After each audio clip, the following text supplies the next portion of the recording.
for Mr. Rivera and Mr. Volland. Mr. Martinez is on the phone now. Mr. Martinez, you're on the phone?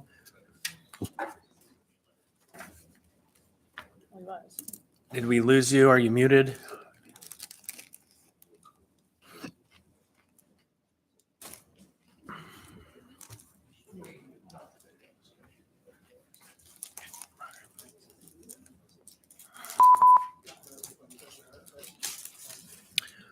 So again, I'm just waiting. Where's Mr. Rivera?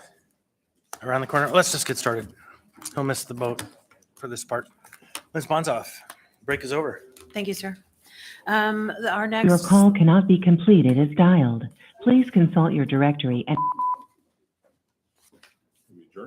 That's my favorite motion. Favorite motion. So, no. Please enter your participant or moderator code. What's happening? Please say your name, followed by the. Hello? Someone there? Okay. They should be able to hear us though. Okay, well, I'm just going to not worry about it. We're down, Mr. Vaughn, down, Mr. Rivera. So let's get going. Okay. Next department we're going to go through is the Public Works. We have one slide for that department, and it's the operating budget. It's same structure showing the change to continuation with the salaries and benefits adjustments. And then there is a one-time savings adjustment of $104,000 for the mayor's proposed.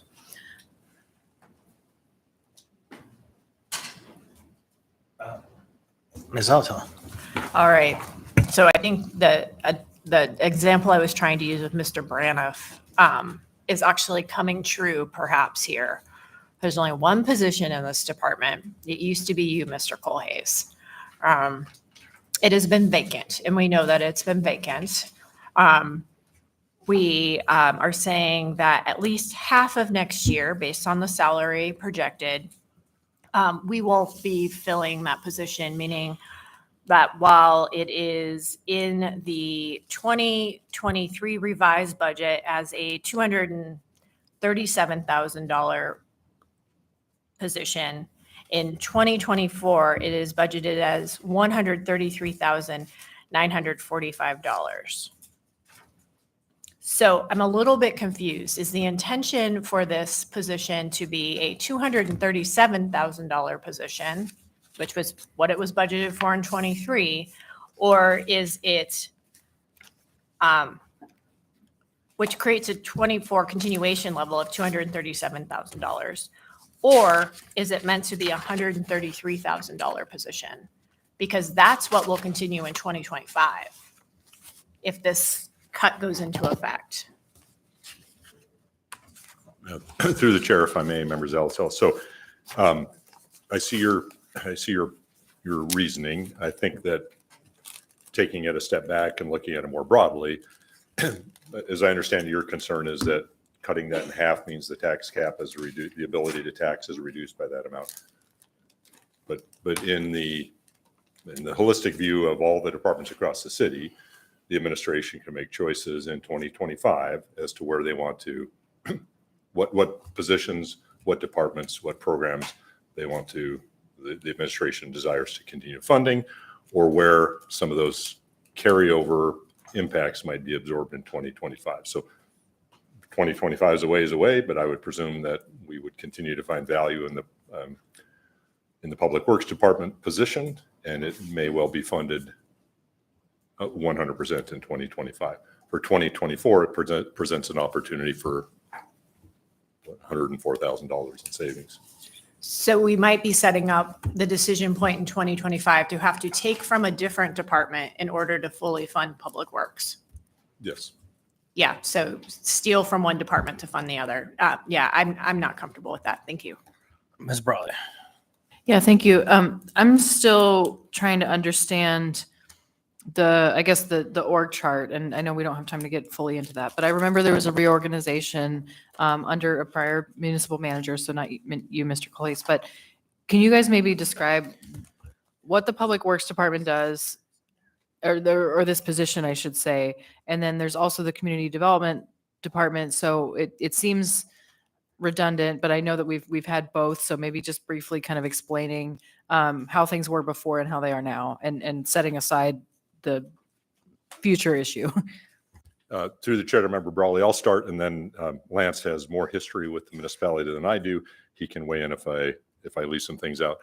If you look across the country at municipalities and cities, there's any number of ways for public works departments to be structured. Often they would include water and wastewater. That's a common element in many public works departments. My understanding is that a number of years ago, the municipality did have a standalone public works department that comprised several sub-departments, PM&E, traffic, and others. At some point, that structure went away. When Mayor Bronson's administration came into office, they worked with some folks who'd been previous employees of the city for quite a while and had some experience in public works and PM&E and the other departments. Their recommendation was to reestablish a public works department that would have the departments of traffic, maintenance and operations, PM&E, and there might have been another one under that umbrella. So that was the genesis of the current structure, with this public works director position that would oversee those three sub-departments, I guess. Thank you. And then what is the value in having that level of oversight over those few departments versus the fact that they each have a department head? I guess that's where I'm not understanding. I think there's a few items of value that come out of that. I think that those three departments in particular, maintenance and operations, traffic, and PM&E, work very closely together. Their work, anything one of those departments do, almost inevitably affects the other two departments. So having that coordination and kind of a forced isn't the right word, but an official coordination between those that funnels up to a public works director who has that broader perspective, I think is the real benefit of that. Yeah, like amazing. You just get the planning team in their community, and then you actually have the whole suite all aligned. If I may, Mr. Mayor, Mr. Chair, I have no desire to be the benefit the current benefit is that they are all in the same building. And I think having worked in that building, whether they're under the same department or not, we realize some significant efficiencies and benefits by having planning and right away and all those sections, development services, in that same building. Right. Thank you. Anyone else? Next slide. Your mic is off. Excuse me. It's tricky. Thank you, There you sir. go. That's the end of Public Works. Moving on to Maintenance and Operations. The first slide for Maintenance and Operations is the operating slide. Then we'll get into their capital slides. With Maintenance and Operations, same structure. There were a couple one-time items that were removed. There was debt service changes.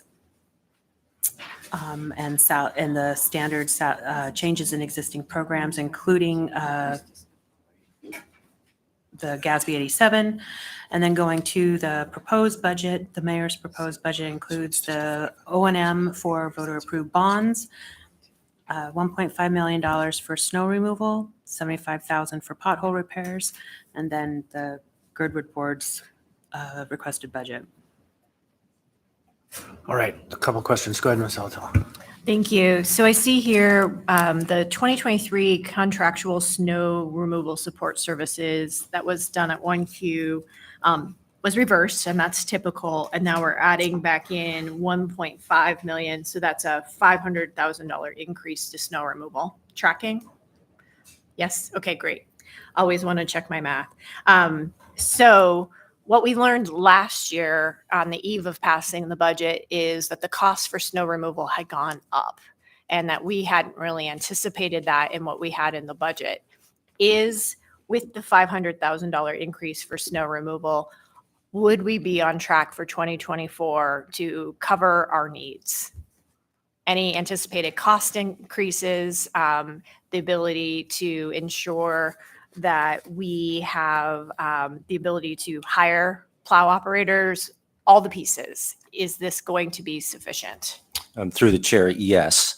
I would say, based on the information that we have right now on the cost of the contracts that we currently have in place, we do appreciate the increase in the funding for the snow removal, and part of it would or could be used for those contracting efforts. So that's the contracting efforts. What about the labor side? Because we had heard previously that we had a labor problem around snow removal, particularly low wages. And so I don't know if that's somewhere else or anticipated. Through the chair, as regarding to labor, the administration under the salaries and benefits adjustments, they've made the automatic adjustments inside those employees that, based on their current bargaining agreements, have made the increases to their salaries. That salary and benefits line does not include any increases in cost to the contractors. So that's on the money side.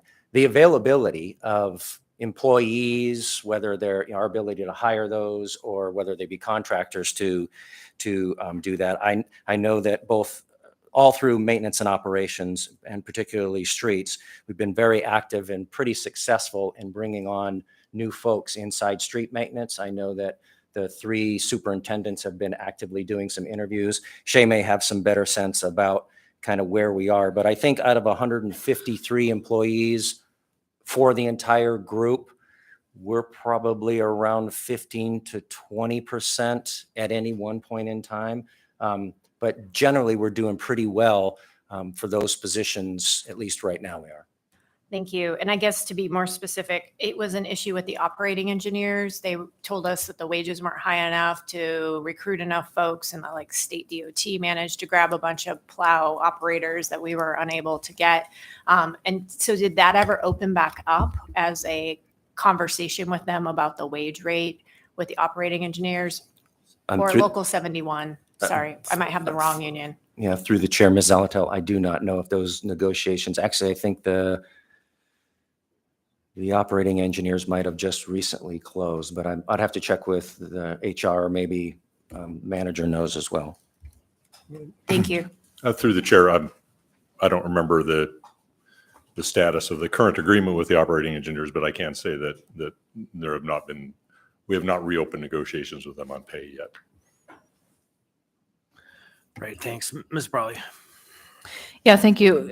Continuing on the theme of the snow removal. So I was looking back, again, looking at the policy statements versus what's in the budget. And I appreciate Member Zalatel flagging that it's a net $500,000 increase. I just want to point out for members on, and I do have a question as well, but for members on section 2.3, it says proposed changes from the 2024 continuation budget include an increase of 1.6 million for snow removal and pothole repair. And again, I appreciate that investment. That is something that the Assembly highlighted as a priority. But I will also note that there is a huge technicality there, which is that the continuation budget includes the exercise of removing that one-time $1 million funding. And so then it is accurate to say that you're adding 1.6 million from the continuation budget, but it's also accurate to say that this is a net increase of about $600,000. It looks like $575,000 if you include the pothole repair. So I just want to note that it really depends on whether you're talking about before or after you've done the continuation budget exercise. And then on the point about the one-time versus recurring, so I see that the removal of the one-time has said the word contractual. We just talked about that. Is the new net increase of 500,000 proposed there for snow removal, is that a recurring that's going to show up in the budget as a recurring item, or is it another one-time? Through the chair, Ms. Brawley, it's my understanding it's not a one-time. It's not recognized in the budget as a one-time adjustment up or down. So our expectation is, at least in the 24 budget and in the future, that would be maintained. So essentially, that's the main choice is to make it increasing it by 50% and then adding it not just as a one-time. Okay, thank you. And for my part, I just want to point out, and this is nothing to do with the folks at the table here, that there was a press release and a press process that went out that suggested a $1.5 million increase in plowing. And while you could see that number in that line on the spreadsheet, once you take that line out, it's actually a $500,000 increase, which just gets back to this kind of conversation about there's a difference between what's being said by press release and by PR versus what the budget actually says. And I appreciate getting a nice, clear briefing on the actual budget, because the budget is your statement of values. Thank you. Go ahead, Ms. Bonzoff. Thank you. Continuing on with maintenance and operations is the capital program. And it includes $1 million for, or pardon me, $1 million for bonds, 28 million state request, 2 million for federal, and 2.7 for others. As questioned earlier, I forget by the note that there is included in this budget the fleet vehicle replacement that does include the APD vehicles. And So I have a question for Ms. Briley. Go ahead. Oops. Thank you. And thank you for again pointing out the APD fleet replacement so I can see where the numbers are. That's helpful. And then my questions are actually about the Denina Center and the Egan Center upgrades. And this is something that has been brought up in a couple prior meetings, but I think this is the time to ask about it. So given that our bed tax or our room rental tax goes into a fund for operating as well as I understand it, at least limited capital improvements to our convention centers, so the Denina Center and also the Egan Center. I'm wondering why would we be asking the state for those funds when we have essentially a $26 million reserve? And I ask that not because I'm interested in the details of what those repairs are so much. That's in our budget book. It's more kind of what is the rationale for asking the state for that money, given that those facilities have a dedicated, essentially, revenue source? Thank you.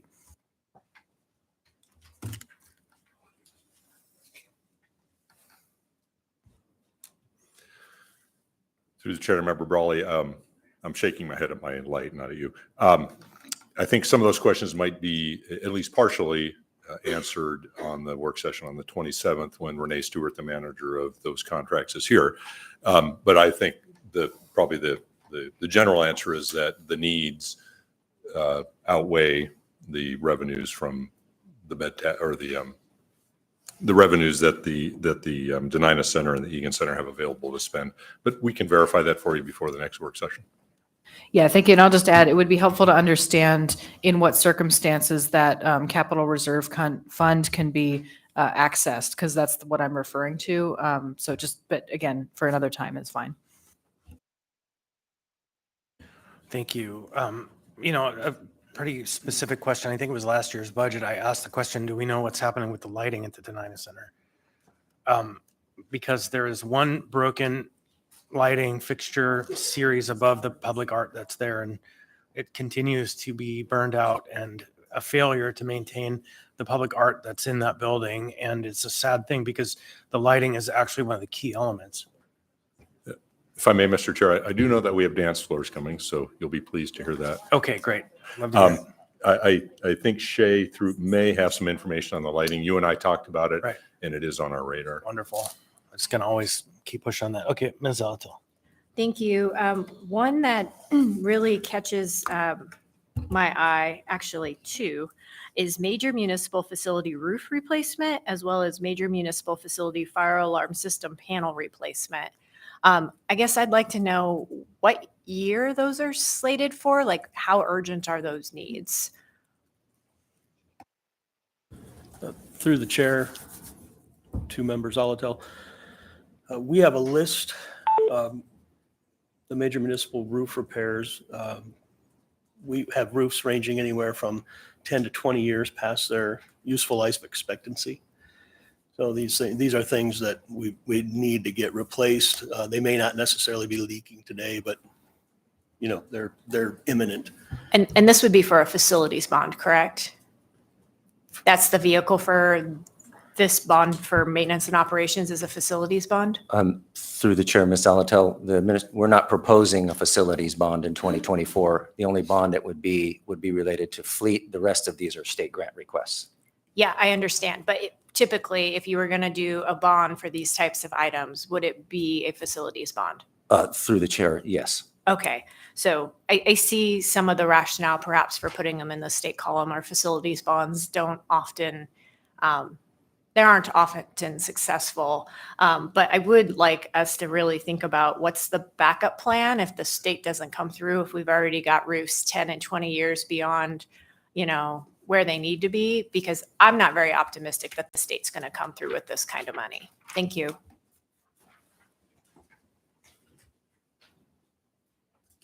I'm going to withhold comment. Go ahead, Marilyn. Thank you.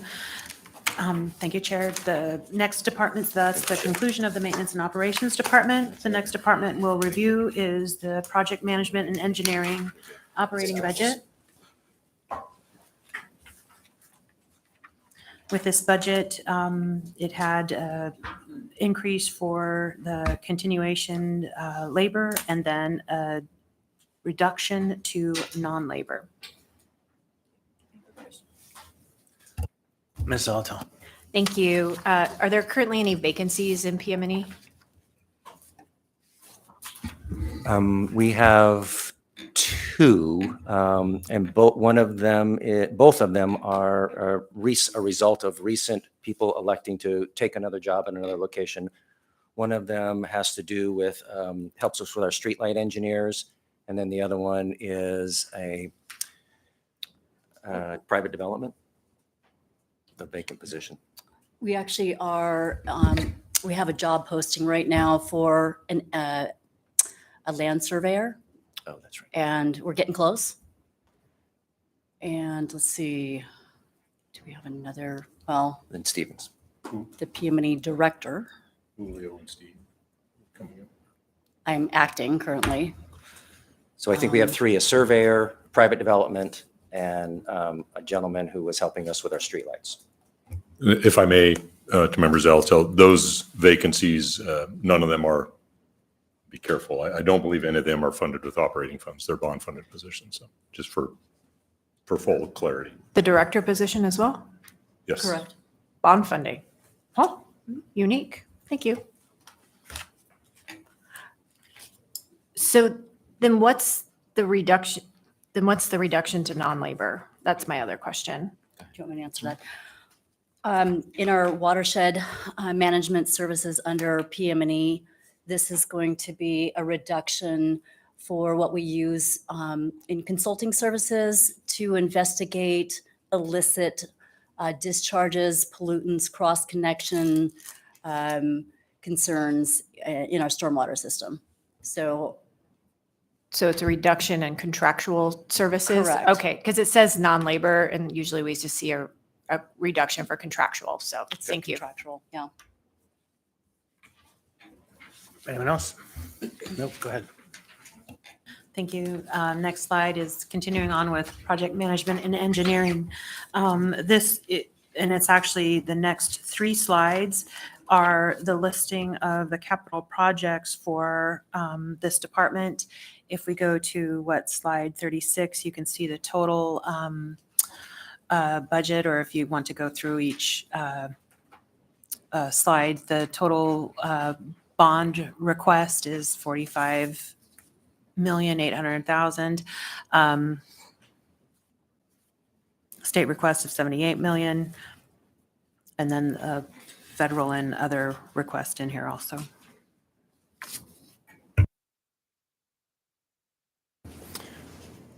Mr. Chairman, members of the Assembly, I was listening into your conversation a little bit earlier, and I think it was Assembly Member Brawley that asked a question, if I heard it correctly. When you're looking at the proposed projects for 2024, how many of these projects, if you were to look back in the 2023 to 2027 capital improvement program that were identified for 2024, how many of those are actually now being proposed in the bond? And so I did a quick review from last year's capital improvement program and looked at this proposed bond. And the first thing is we're very pleased that our highest priorities are recognized in this proposal. And I would say that 90% of the projects that are identified in the 24 bond were identified to be bonded for in 2024. So we're really pleased to see that. Some of the numbers have changed slightly just because of project development. We get a design done. We know that the cost may go up. We have one or two, I think, that moved out. And we had a couple new projects that will show up in there. I think there's 3 or 4 of them that have either come from street maintenance or come from a community council. But I would say for the most of it, most of what you see in this 24 should not be of a surprise. It was in last year's program. Similarly, the state list is pretty much the same as we have. There are more projects for state requests in CB-URSA in the Chugach-Eagle River area than there were last year under the state request list. So if you have questions on that type of, sort of how are we following the program now that we're in a budget year, I think we're doing very well. The federal side, most of that's match. And then the other is either moving money from other programs or from our operating budget. So Melinda can ask or you can address any particular questions you might have right now. But if you have questions on particular projects, there's a lot of them there. Just let us know, send an email to OMB and we'll respond accordingly. So, yeah, I have a question then, Ms. Brawley. So I do have a specific project question. It's the $500,000 for West Bluff Drive Ocean Dock Road storm drain. It's not a big project, but is that associated with the larger project to realign the train tracks that are running out, and then that's going to open up the road that cuts up on the north side of Government Hill that's basically East Bluff? If you would like, I can add on to it. I'll start, and if Melinda wants to weigh in, she can. I don't believe that's the case, Mr. Chair. This is we have identified issues with that storm drain running up West Bluff Road to the east there, I guess, up the hill with that storm drain, and this would just repair, replace, rehabilitate that storm drain line. Thank you. Thank you. Okay, Ms. Brawley.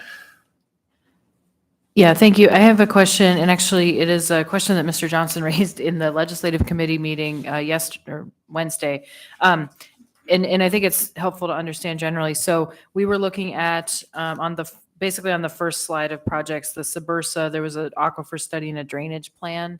And the question is less about those specific projects, but essentially why are those Subursa only? And then knowing that is a different kind of bonding situation than the rest of the city. And Mr. Johnson could speak to this more, but I think the question was essentially places like the hillside have similar issues. So is it possible to broaden this project or, maybe just describing how Subursa is different? Excuse me. So I'll rely on Lance or Marilyn to jump in if I get this wrong as well. I say that a lot because I get a lot of things wrong. So the challenge with Subursa and the hillside both is that we can't use ARTSA bonds to do work in those areas. So Subursa, I believe, has some limited authority to bond for capital work on their own. So a Subursa bond could not pay for any kind of a drainage study or evaluation on the hillside. In addition, I'm not sure how state funding applies, but for bonds, city bonds, we're precluded by bond council and accounting regulations from using bonds for true studies. We can evaluate options to solve specific problems, but we can't bond for a drainage study, for example, that would cover the Anchorage Bowl. So I'm not sure if I answered all your questions, Ms. Brawley. Glad to continue. Yeah, I think so. And maybe it's just, I would suggest to my other member to follow up more specifically, but I think that's helpful to understand. And then essentially, if a member wants to propose an additional project, the recommendation is not to try to do it through this Subursa piece, but to essentially suggest a new project. Is that right? Through the chair to Member Brawley, if it was a project within the boundaries of ARTSA, yes, then that would, the assembly during their budget process over the next several weeks would, propose to amend the CIB package and insert a project if you desired. Don't delay. And I think just to note too, the service areas make it more complicated. So to make sure to be mindful of that, depending on what district you're in. All right. Anyone else? Go ahead, Ms. Bonzoff.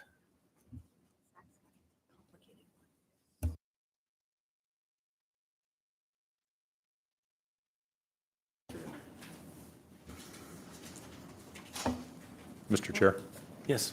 if I may, while we're waiting for Mr. Coy to come up, 3 or 4 years ago, I think we didn't do it every year, but there was the practice of having kind of a capital projects 101 session.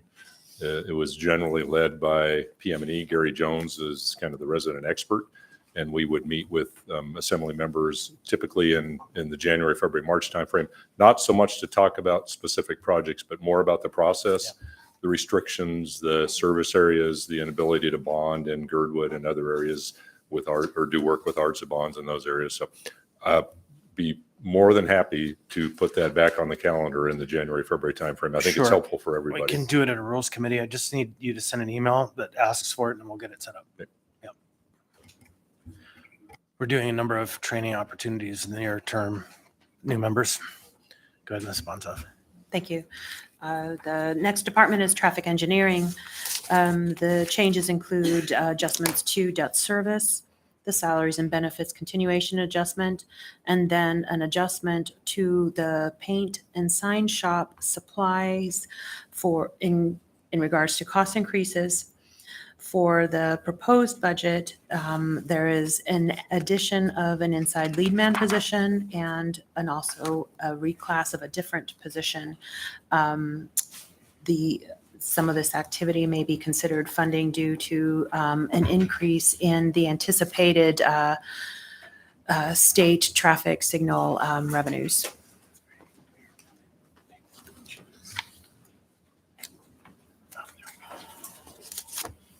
I think it probably is worth noting, this might be the first slide that doesn't have a reduction based on vacancy. Does that mean, what's your vacancy rate?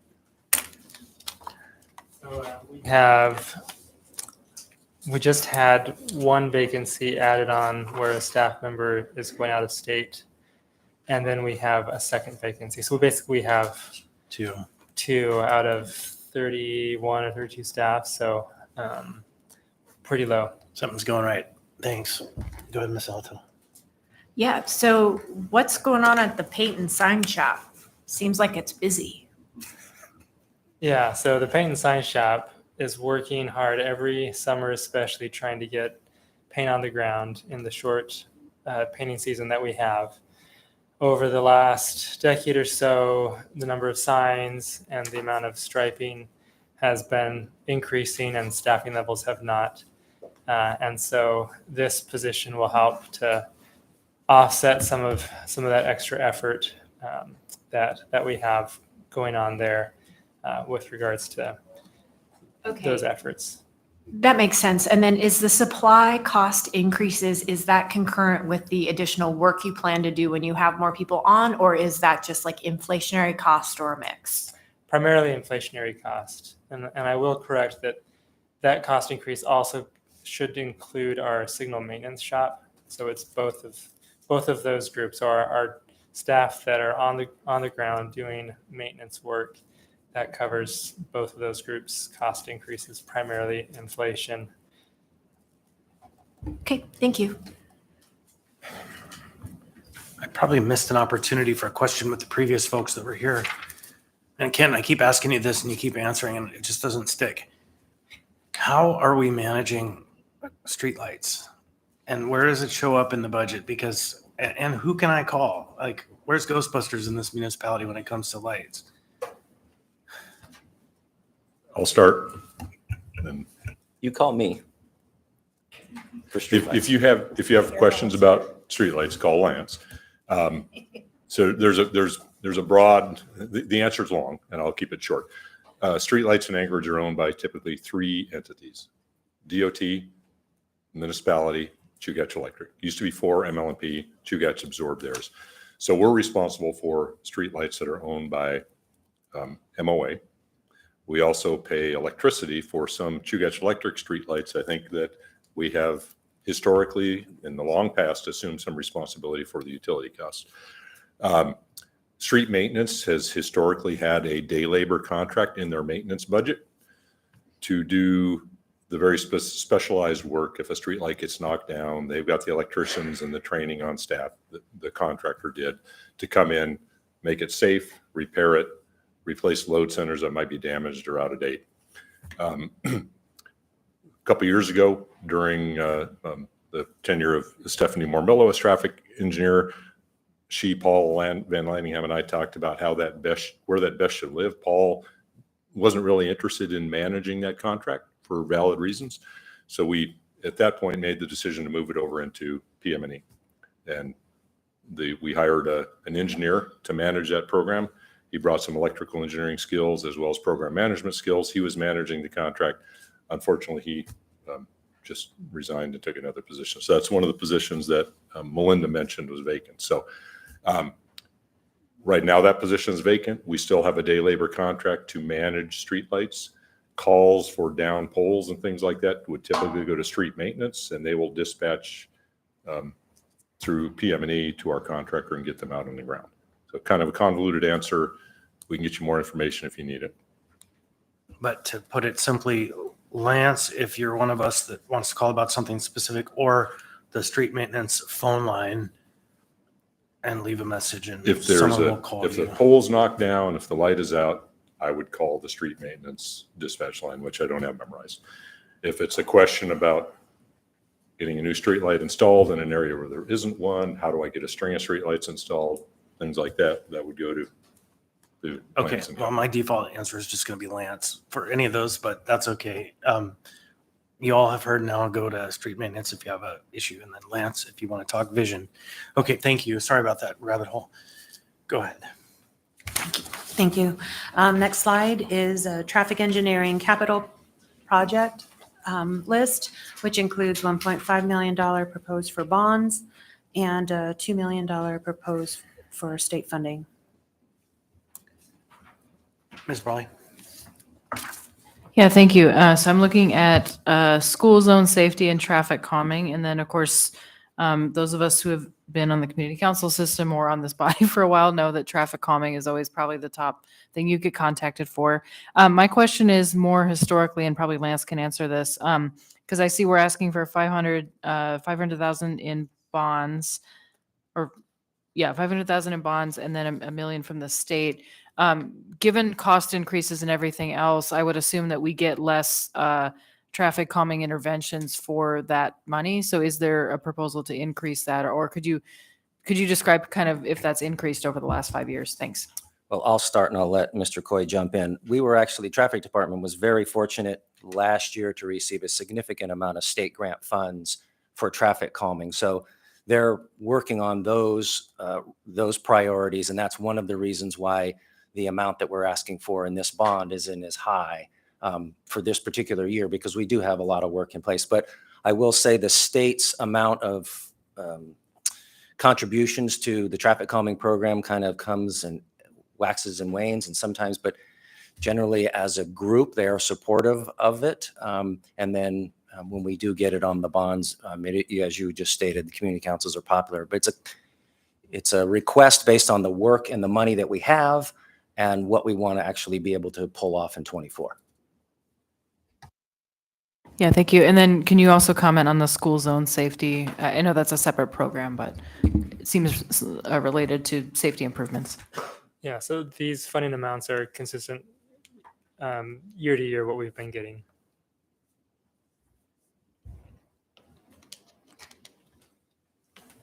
Anyone else? All right.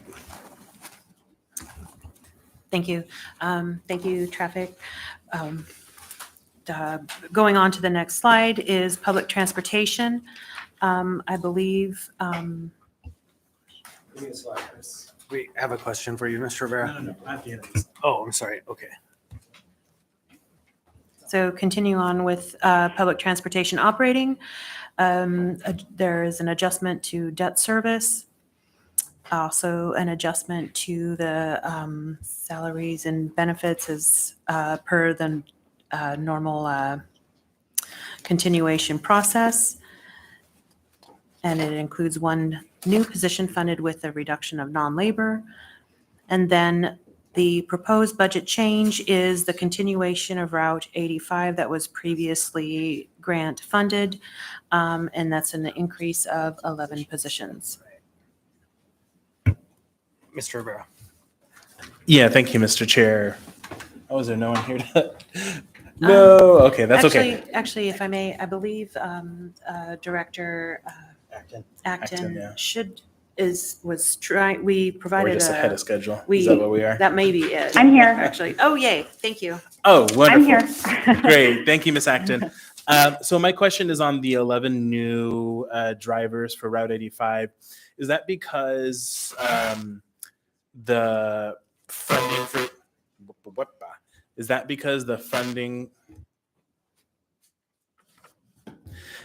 because the funding for those 11 positions were like federally funded through CMAQ or something else, and now they're being operationalized? Is that why those 11 positions are there? Or is it really 11 new positions chair. that didn't exist? You're correct. Those 11 positions were initially funded through the CMAQ grant that we used for the operating assistance to expand the service.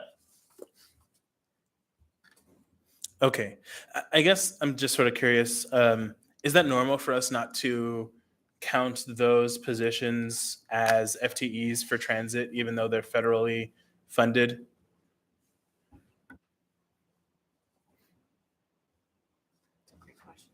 Through the chair, generally our grant-funded positions are not included as part of the total tally, from my understanding. And so now that these will be funded with the operating budget, they will be included. All right, good to know. Thank you. Ms. Altel. Thank you. So my question is about bus drivers. What's our vacancy rate around bus drivers? So currently, department-wide, we have 25 vacancies. Of that, we are sitting with, let me see real quick, 13 operators positions are vacant at this point. Can you very briefly tell me the difference between a driver and a operator? Or is it the It's same? the same thing, just different Okay. terminology. Okay, so is it a total of 38 or is it 25 where 13 of them are operators? Sorry. Correct. Okay, That's correct. we've been doing this long enough that it gets a little bit blurry. Thank you. So do you have a sense of, if you have 25 vacancies, what a percentage of your department is vacant, the rate, not the number? Is it of 180? So at this point, that's 13%. Okay, thank you. Ms. Brawley. Yeah, I have two questions. One along the lines of staffing. So, because I believe on Tuesday, we just approved the agreement for the Teamsters. And so are those changes reflected here in this budget? I believe those changes are reflected in the budget. I would have to defer to Marilyn Through the chair, to yes. confirm.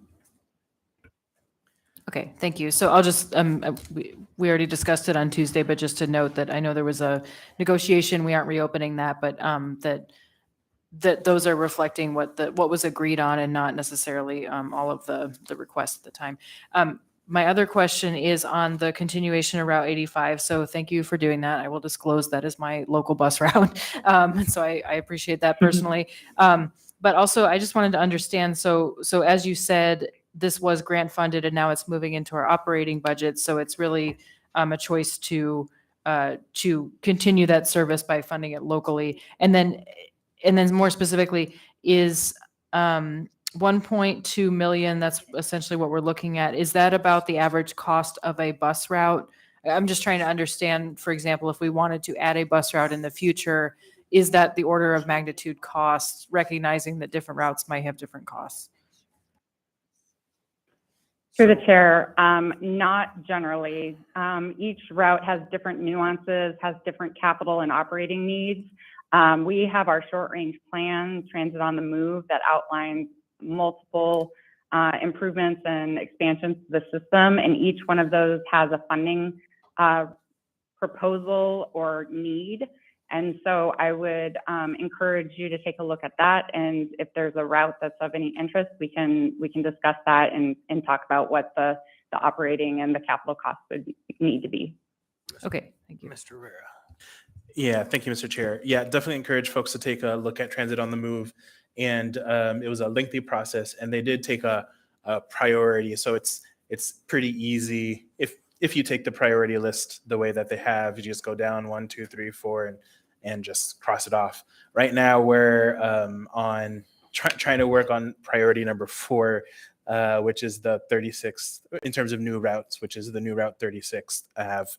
And I think another factor that Ms. Acton didn't speak to of cost is whether it's a 60-minute route or a 30-minute frequency route.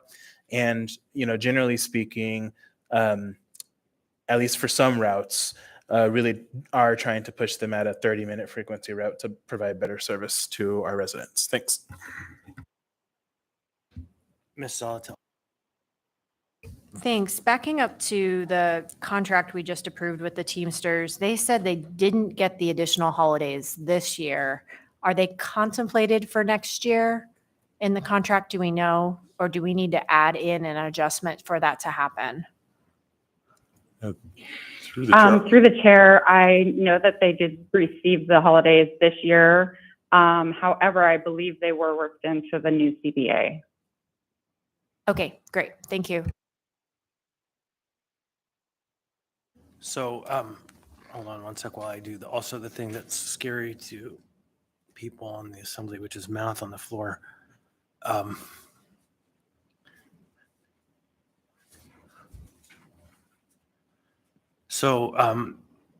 want to express my gratitude to the administration for this budget, because this budget protects the level of service and it keeps up with the reality of inflation, and it ensures, at least to the level we've been able to fund in the past, that the routes are continuing and the people can get where they need to go. So credit where credit is due. Thank you to the administration for protecting these services. Thank you for that comment, Mr. Chair. There was a lot of discussion and universal support, I think, for continuing Route 85, recognizing its importance. So thank you.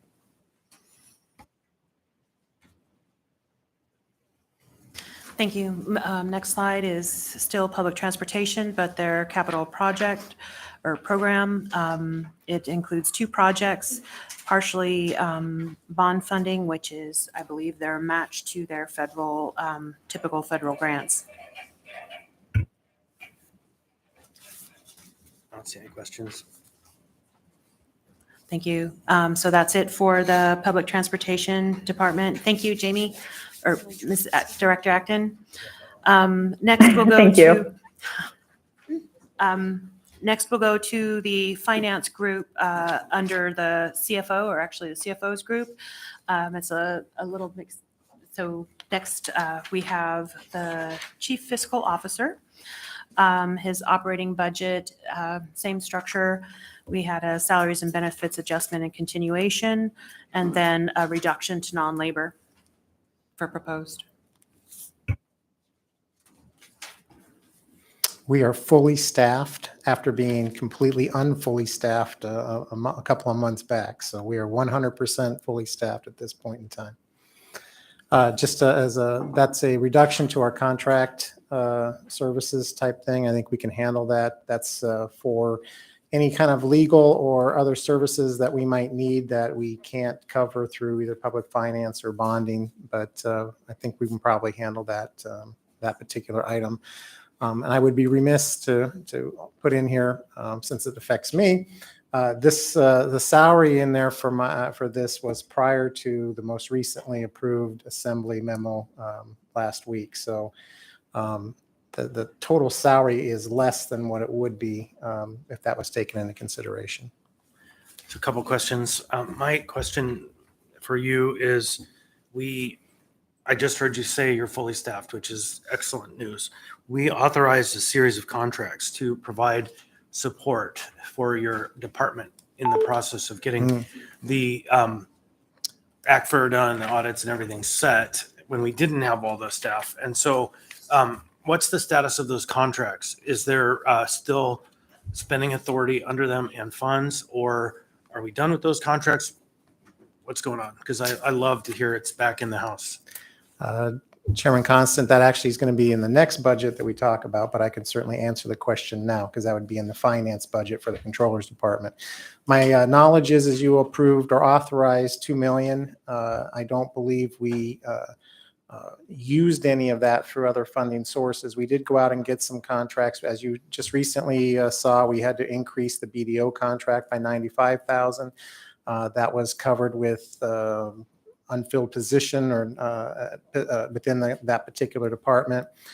We've gone with Wilkes Brothers and Altman and a few other ones, but not to the hundreds and hundreds of thousands or even millions that was out there. We have also attempted to bring back some of our employees who have left that department and hire them on a LeMay contract to help us out. So we are using resources through where available. Like I said, we can talk about that in the next budget where all that happens, but we did not access the significant amount of opportunity. And I will say one of the main reasons is all of those other consulting firms are having just as much difficulty finding people to assist and do the work as we have internally. So even if we were to aggressively look for assistance out there, it was very difficult to find, and we kind of piecemealed it together. In the areas that we could, but I'm sure we spent several $100,000 worth of consulting experience dollars, but to date we've been able to handle that in this year's budget through the unfilled positions in the finance department. All right. So I was maybe a little too idealistic in my mind. I imagined your whole thing is no vacancies, but when you said that, you meant your direct office. This budget we were going over Right. is the Okay. CFO budget, which Thank is you. myself and Sean. So, So it's still- that's all. No, still- I've got the vacancy rates for Meg right here on all the rest of the I'm departments. as soon still as she glad to asks the hear it, but question. I'm less glad than I was. But that's No. good. Ms. Brawley.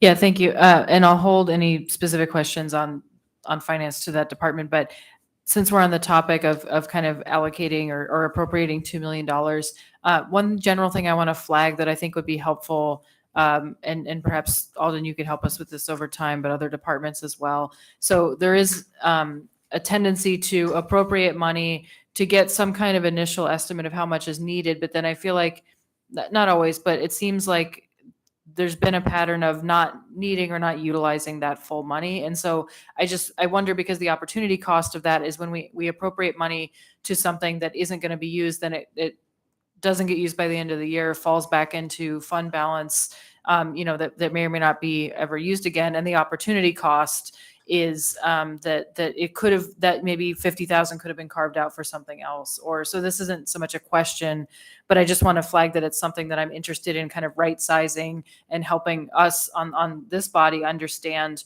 how much we should be appropriating to various things. I know it depends on the situation, because if we're overshooting consistently, then again, we're not able to find money for other things, or it just ends up in this cycle of ending up and because we don't see fund balance for several months because of the situation we're in now, then really it's not effective that we can use it for anything else for a long period of time.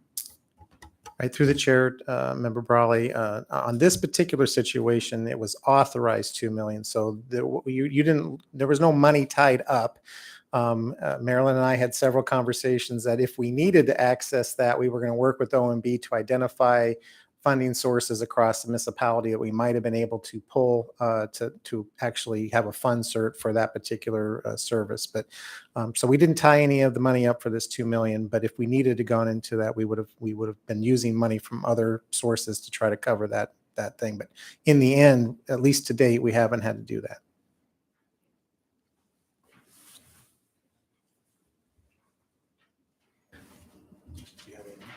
No, but you can be in there, Mr. I do have you there. You're top. Go ahead. Thank you, Mr. Chair. I guess I'll save my real question for finance, but on the 2 million, if you can just give us a sense of the burn rate for that, that would be helpful. Thank you. All right. Not the burn rate, but how much we've used. Burn rate is a fair term. It's an accurate statement. It communicated. Anyone else? Hearing none, let's proceed. Thank you. The next department to be presented is the Finance Department. The Finance Department is comprised of 4 divisions: the Controller, the Property Appraisal, the Treasurer, and I had the Public finance. Public Finance. How could I forget Public Finance? Those are the 4 divisions that are comprised of this department. Within this department, the changes from revised are reversal of one-time items and the same salaries and benefits adjustments for continuation. The proposed changes are $133,000 reduction for savings of in labor as one time, and then also an ongoing reduction to non-labor of $93,000. So I'll start, if I could, just to answer Meg's questions, just so I get it off before my phone dies. So 4 different departments here. Treasury Department currently has 2 people or 2 positions unfilled, or 8%. Public Finance is fully staffed. Property Appraisal currently has 4 unfilled positions, which is 10%. And the Controller's Department has 6 unfilled positions currently, which is 32%. And we were significantly higher than that in a few months back. Ms. Zalato. Great. So I have a couple of questions here. So I see the savings due to vacant positions. Again, I would like that same kind of information. I appreciate that the detail of what they are, but which ones are we thinking we're not going to hire or hire quickly? Because that's what I've heard from Mr. Kohlhaas is that's what this number presumes. And given the issue in finding finance folks, I really don't want to delay any opportunities we may have. I had seen in here somewhere that I think it was in property appraisal, there is a reduction to labor, and it looks like it offsets the debt service due to, I guess I call it CAMA. I might be saying the wrong thing. Did I read that right? Through Chair Member Zalatel, next year Property Appraisal has an additional about $250,000 in debt service for that system. In fact, there'll be, I think, another, even in the following year, there's another increase. So that $250,000 is an increase that the department has to bear. And given the guidance that the department would have to keep positions unfilled in order to be able to cover that mandatory increase in debt service. That is going to be occurring no matter what. Okay, and can we learn what those those positions that'll remain unfilled are?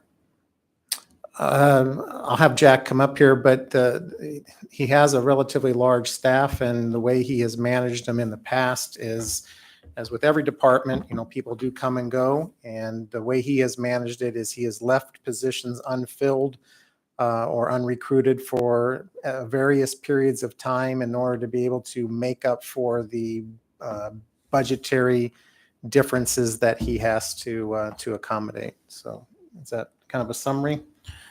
Yeah, I think that was good. This is Jack Adamus, Municipal Assessor, through the chair to Zalatel for that question. So in general, what we look to do is just increase the vacancy rate. And that allows us to have a little bit more flexibility with staff. And so we will be monitoring that closely in the future and leaving positions vacant at an ad hoc basis. Right now, most of our positions, as we already let you know, 10% vacant. Most of those positions are right now in the customer service administrative services. And so we'll see how those things go. One position that next year that could be vacant, we don't know, as always things move. So in general, that's going to be how we will be monitoring the future. It just gives us a little bit more flexibility.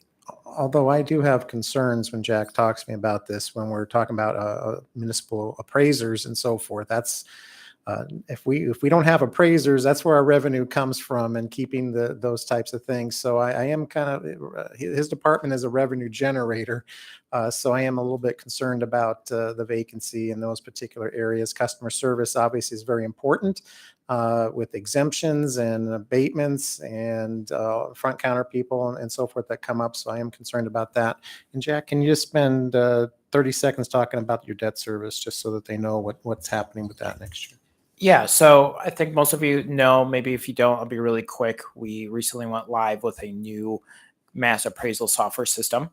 And I would say in general, we've been very successful with that. That success, though, comes at the cost of the staff, and they've been doing great. We have one final loan to onboard here, and we're expecting that to be, as Alden mentioned, about $250,000. We expect that to be the last one. But at the end of the day, that will be absorbed by our budget for this coming fiscal year.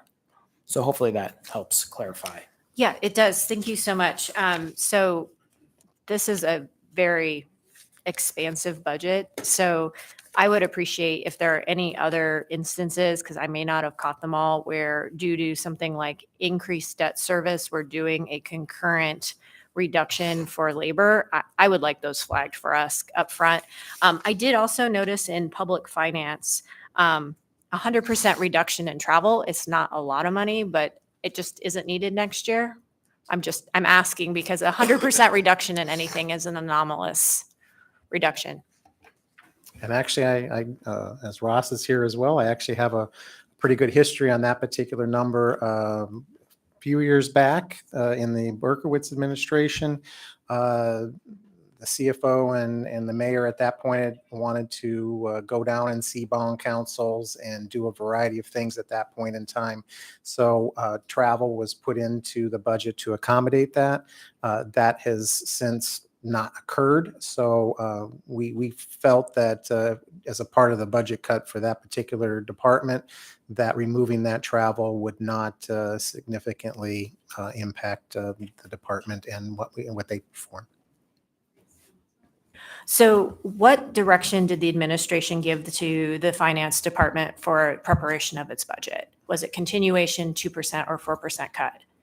Well, we were asked to do a flat, a 2% and a 4%, and All each three? each individual department looked at what they could do, and it was varied based upon what the department did and what their needs might be for the future. So there would be 4 different answers on that if you got into that level of detail. Okay, thank you.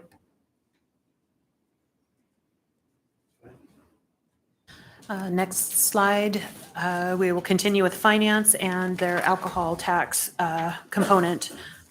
And it's the administration, collection, and audits to the municipality. And it's just been adjusted during continuation with labor change. Ms. Alto. Thank you. So my question here, and it kind of relates back when we were asking about the program lines in the prevention bucket and the homelessness bucket. I guess the question, because those seem to be really more about administering the tax, delivering the grants, why aren't we just using the grants and contracts department out of finance to administer the whole alcohol tax versus dividing it up between a variety of departments? And that might be a question you have to take offline and come back to, but it seems like we have a grants and contracts department within the municipality. Like, why wouldn't we just use that department instead of having like the health department do something specific, or have the library administer a grant just because it happens to be under the alcohol tax and related to reading? So might be philosophical for the moment, or not philosophical. Question I'd like an answer to, but might need something more offline.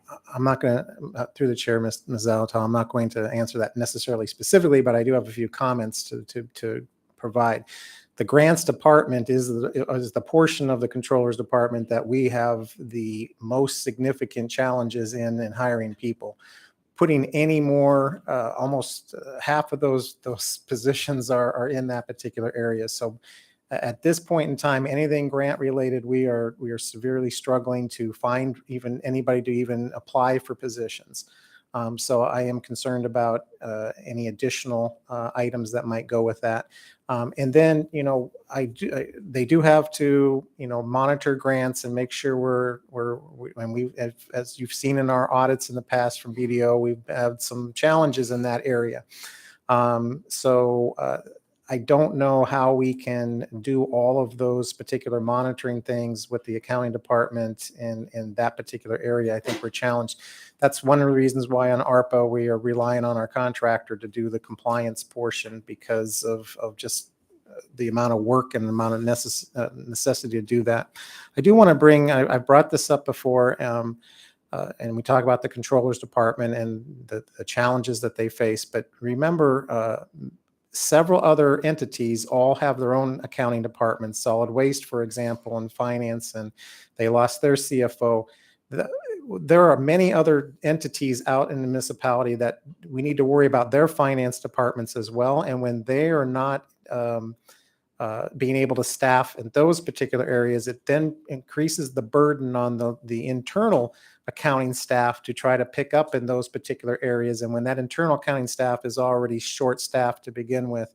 So I think I just ask you to just think about the accounting department and finance, not just as these four right here, but it is many other departments that have finance departments that all roll up into our ACFR and all of those kind of things. And some of the reasons why we're late is not necessarily because of our internal one, but if other departments out there are struggling with their staffing, it does impact the internal amount of work that they can accomplish as well. Thank you. And I appreciate that. And I'm sensitive to workload and vacancy factor, but that also exists in the health department.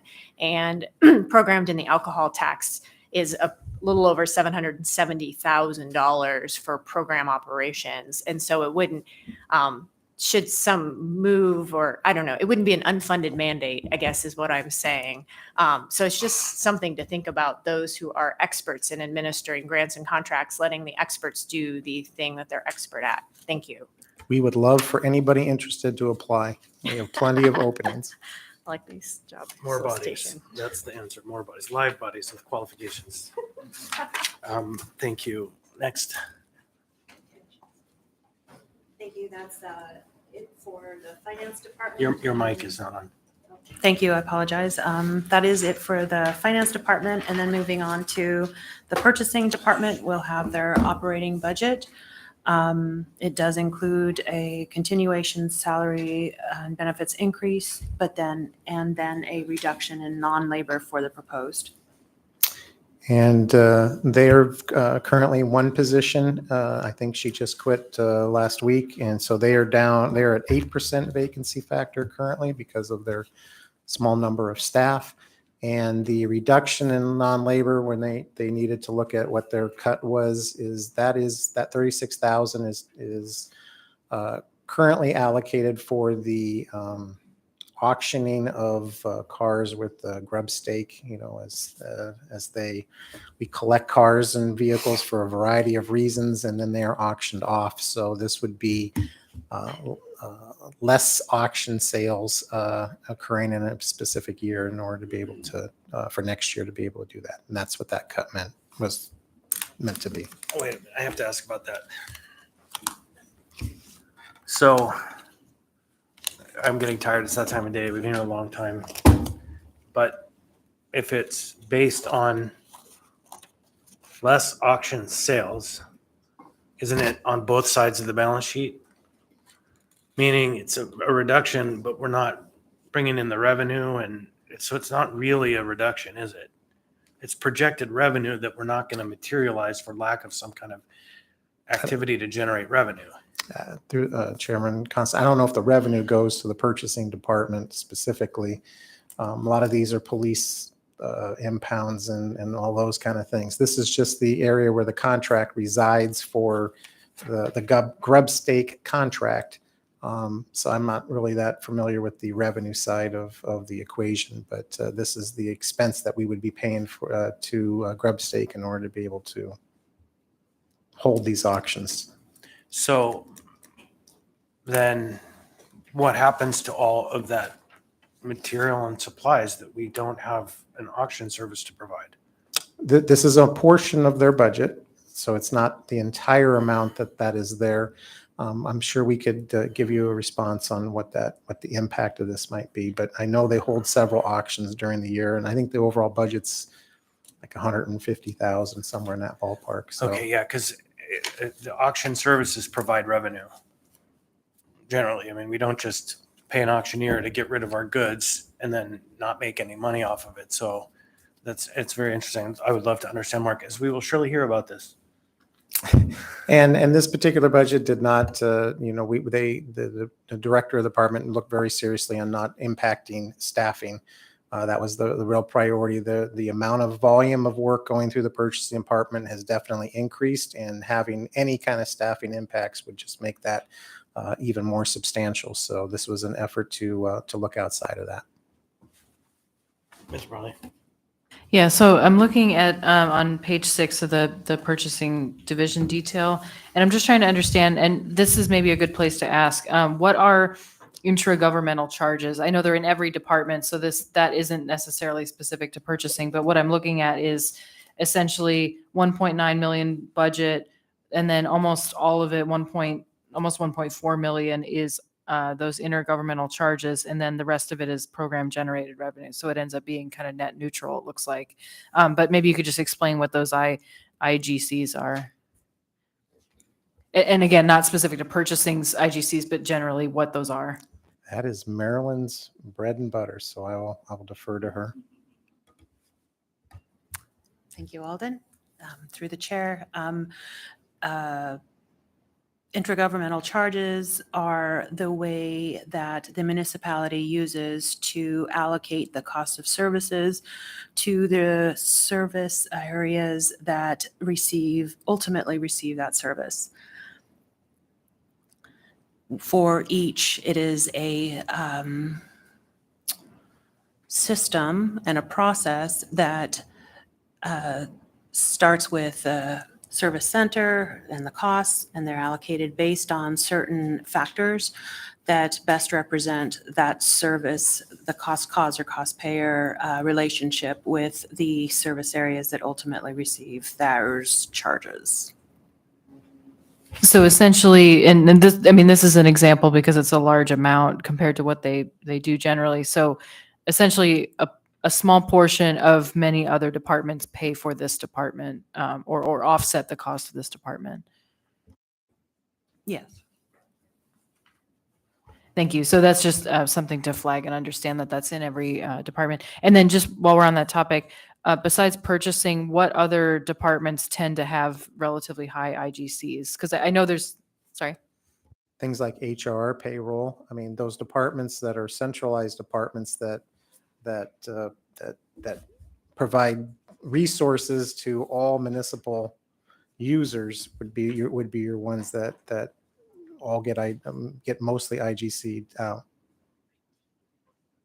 So then when we see things like modest increases in this department, which again, I'm not commenting on as a good or bad thing, but then it's essentially also charging other departments just a little bit more. Is that right?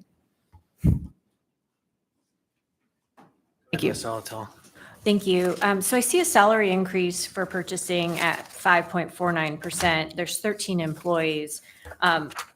Do we know how many are represented employees and how many are executives out of the 13? I don't know off the top of my head, but I do believe there's a reclass or one or two reclasses in there, as well as Okay. the standard increase that we're given, across the board to the different departments. Okay. And the question that I'm driving at ultimately, as I go through kind of each department, some of these questions I just remember now versus earlier, is kind of with that division, the salary increase would likely have to be for execs and not necessarily for labor, unless there'd been like a recently, unless there was a new increase going, or would this include the amounts coming, with increases in the CBAs?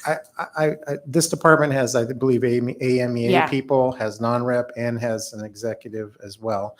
So I'm sure that the OMB department incorporated any CBA known increases for AMEA in there, and that would have been shown. And then there, I believe there's a factor that was put in for all non-unionized employees as an increase for next year, an amount that was determined. Marilyn can speak to that. That might be off the CPI, but that would be increasing the non-rep and executive portions as well. And then any medical benefit plan increases, I'm sure, are incorporated in there. Okay, great. Yeah, I'll think about ways maybe we can drill down into those percentage increases. Again, we're really interested in retention recruitment. And, you know, there's going to be that tension between the increases for labor and then non-rep and then executive pay. And I think we just want to kind of examine all of those things. So I'll think about the best way to pose that and maybe flag the various departments so that hopefully it'll be easy to get that information. And then probably want to ask if there's just an overall percentage increase for medical or another benefit. That would probably just be good to know. Like what are we paying that's additional because costs go up? Thank you. Anyone else? Marilyn, go ahead. Thank you, and that concludes the CFO group. Next department we'll go to is the community development. I'm not sure. There we go. I got it. Thanks. And with community development, we have two slides, an operating slide and a capital slide.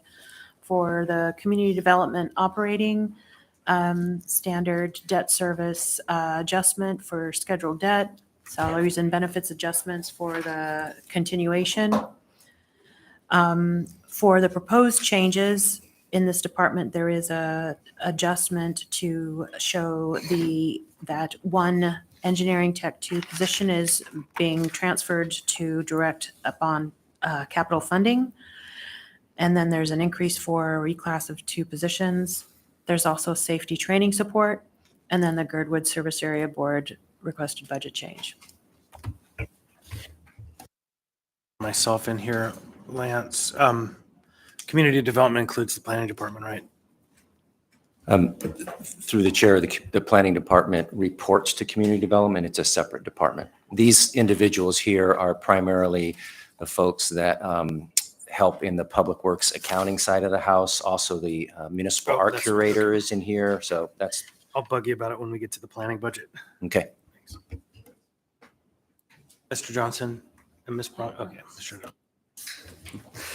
Thank you. Can you explain a little bit more how that works, the transfer of the engineer to capital funding? That seems sort of counterintuitive. Through the chair, Mr. Johnson. So what we have here is this position actually has gone between community development and project management and engineering. This position's primary goal, they are the CIP coordinator. They are the ones that actually develop the capital improvement program for public works. And most of that work is inside of project management engineering. So we're proposing that we actually take this position and put it in project management engineering. Their tasks are to develop the capital program. They have a variety of other responsibilities. So that is our proposal to do that. Anyone else? Ms. Bradley? Oh, that's right. Yeah, thank you. I have a broad question. So looking at the budget book and looking at department goals and also acknowledging, as you said, that there's multiple departments underneath community development. But I think this is a good big picture question. So we've identified housing as one of our biggest priorities. And obviously we can have that conversation in individual departments.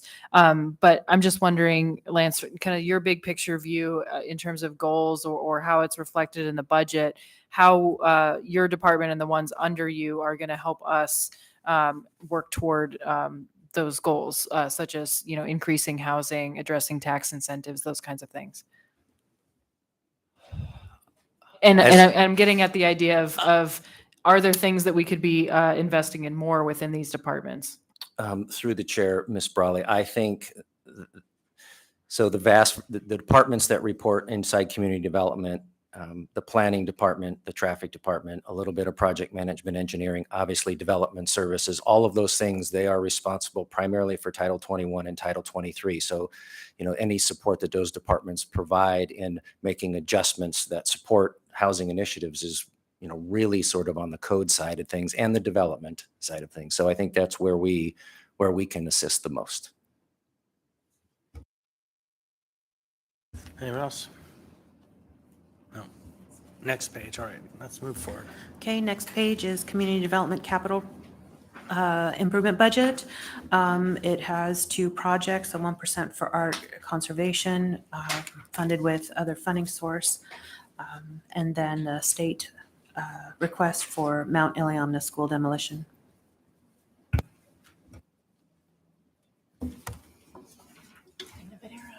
Go ahead. So I think I answered my question. I was just kind of wondering why Anchorage would be taking down Mount Iliamna because it's on J-Bear and it's probably, I was thinking like a federal expense, but I see the state is funding the demolition of Mount I. The request is that we're asking for the state to support us in that demolition. So, the punchline of the state column has been throughout all of this. There's huge amount of expenses put in that category, but it's a fantasy in that we don't ever get funds anymore since 2012, 2013. And on very rare occasion they do, which is, we're really grateful when they can. But those are all like the one in the column called we dream someday this will happen. Yeah. Not a reporter, an editorial board. Yeah, so, Marilyn, So no other questions on? I don't think Okay, so. Great. Well, is this where I'm supposed to ask about lighting for the Denina Center conservation? No, it's not this one. Okay, because that's the percent for art conservation. But okay, I'll wait. Remind me when I need to ask because I probably won't notice it. That will be next Okay, wonderful. work session, 27th. That's right. With the Okay, municipal managers that's department. it. Okay. Continuing on, the next department is Development Services, operating budget. Same structure. We reversed a one-time item from 23, increased salaries for continuation, and took 239,000 in savings for vacant positions as a one-time item. Ms. Zalatel. Hi there. What's your vacancy rate, please? Vacancy rate? Yeah, how many? How many vacancies do you have, please? Through the chair, we have 4 vacant positions right now. Okay, and am I in the right department? This is where the building inspector lives? Through the chair, yes, that's correct. And that's currently an acting position? Or is that a fill Oh, position? You're speaking of the building official, and that Yes. is currently an acting position. Currently an acting, okay. Can you say your name for the record? Greg Soule, Development Services.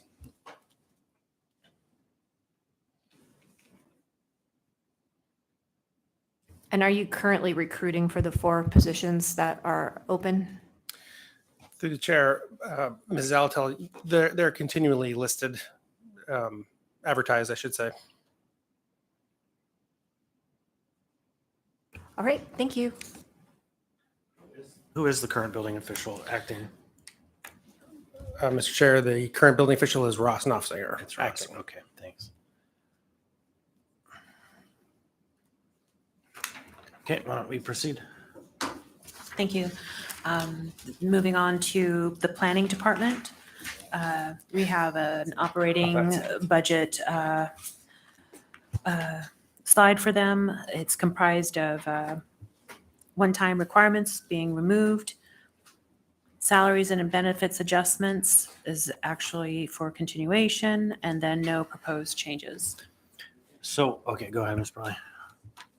Yeah, a couple of questions. Or again, I want to flag this one-time Spinard corridor parking study, and I understand the reason for netting it out of the budget for next year because it is intended. It's still one project, but I just want to flag that we need to make sure we're tracking that funding for 2023 and make sure it can continue into 24, even if it's reappropriating.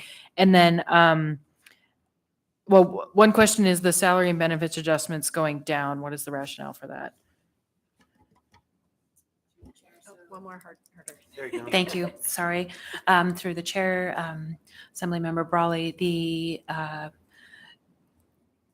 this is part of the component of budgeting for people in positions and then the expectation of how they will be filled next year.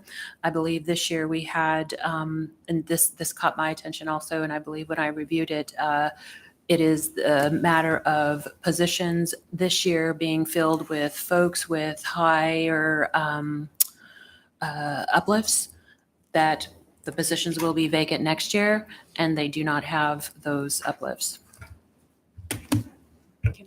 Go ahead. There was a pretty senior retirement out of this department. Is that possibly part of it? Like that position, when it goes back out, would possibly come in at a lower amount because the other one had so much experience in time of service? Yes. Okay. Yes. But no. Okay, so I also just not a question really, Lance, but I am sure you are well aware that the work the assembly's been doing has been compounding duties for your planning staff, and almost exponentially now as we move toward implementation of our housing policy process. I think we've identified at least 3 adventures to the Planning and Zoning Commission like recently, and they continue. And so all of that is predicate to say, I think you can expect in the conversation an increase of positions in the planning department to manage the workload that the assembly is starting to push its way. And so that's not a department-led decision. That's really an assembly-led decision, because the nexus of our work of late is Title 21 and how are we going to fix the several blockades. And it could have some to, I guess, development services, which is the building, the Title 23 side, I guess maybe. But mostly I think at this time, because probably our comfort level and who we've worked with, it's landing on that side of the house, planning. And so review of what is getting in the way of housing stock being built, review of how we can ensure 3 and 4 plexes can be built as residential versus commercial developments, looking at the home wild project that's been proposed and or the home initiative in its 2nd or 3rd iteration. And so all of that is work that I think you'll find the assembly is sinking all teeth into. And so with 12 members and some 40 teeth, that's going to be a lot of teeth for your staff to manage. So we anticipate there's going to be more staff in that department. Is Brawley. Yeah, I wanted to continue comments along that and also put it into context that, as I understand it, over time prior to this administration, but over several years, there have been long-range planning positions cut. I think some of those were not filling positions again after retirements. But I think what we're flagging, I just want to a little bit recharacterize what Mr. Constant said, which is not just that it's the assembly who is pushing for these things, but really consistently it is 10 years of our plans that say we need to be making adjustments to our zoning code. We need to figure out how to share the cost of development and also to look at reasonable incentives for development given the specific challenges in our environment. So I just want to say that very clearly, that this is not just something that's coming up. It's really a longer term structural problem. And I think what we're finding is the assembly is stepping in more and more to respond to that lack of, not lack of implementation, because certainly staff are doing that, but lack of the pace of implementation that needs to happen. And then perhaps not looking at the scale of what needs to happen and instead focusing on kind of more targeted ordinances or targeted updates. And so again, I want to underscore what Mr. Constant said, that we do need to be funding this department. And then I also want to say, in terms of the types of positions we're looking at, as a planner myself and a more senior, moving up into that more senior role, what we really need at the planning department is someone at a project manager level. So I understand the idea of not funding to someone who was extremely experienced and had that tenure, but we should also not be thinking just of entry-level planners, because an entry-level planner is a zoning administrator. It is not necessarily somebody with the skills and experience yet in their career to be able to look long-term, to look at complex pieces and how they fit together, and then being able to engage in the change management process that's necessary. So I just wanted to say that as we think about funding that position, just also really clearly characterizing the type of position that we need. Thank you.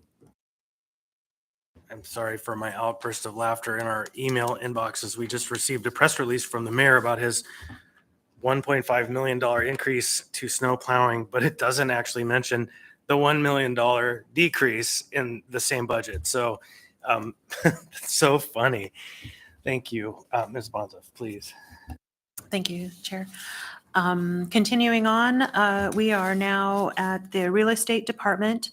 For the real estate department, there is a large movement in the recategorization of non-labor to debt service for the GASB 87 movement, and also an increase in the building debt service to represent the movement of costs for the 716 police headquarters from the police department to real estate. The other change is the salaries and benefits adjustments for continuation. There is no proposed change to the real estate department.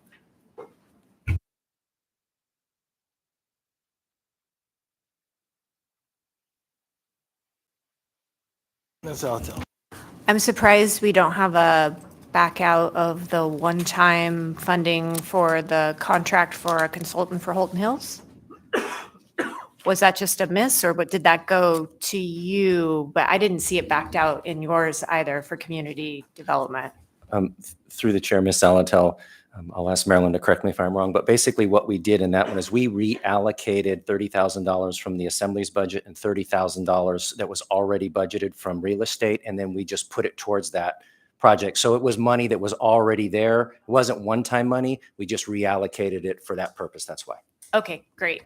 Just one I happen to be tracking.